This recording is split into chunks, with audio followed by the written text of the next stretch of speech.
In this video, we're going to look at how to set up GVSU Save in a Blackboard Ultra course. You want to start by navigating to your course and then selecting where you're going to put your GVSU Save materials.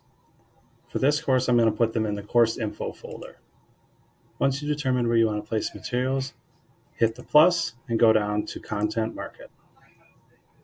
From Content Market, scroll over to the GVSU Save and hit the plus to add the GVSU Save component. Next, you want to hit the three dots and select Edit. In the description, you want to add the following text. Select the section that says Date varies by semester and add in the opt-out date. Before saving, remember to change it to Visible to Students. Then hit Save. You'll now see your GVSU Save course materials are in here, and if you click on the link, it will bring up the textbook for your class. Next, you want to add the GVSU Save program flyer. Below where you added the GVSU Save course materials, click the plus and then select Upload.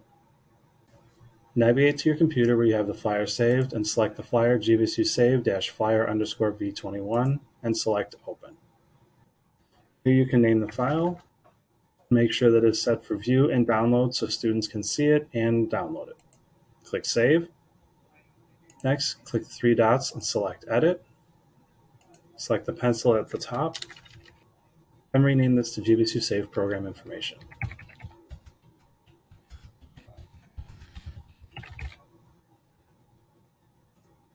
Set it visible to students, make sure it's set on View and Download, and click Save.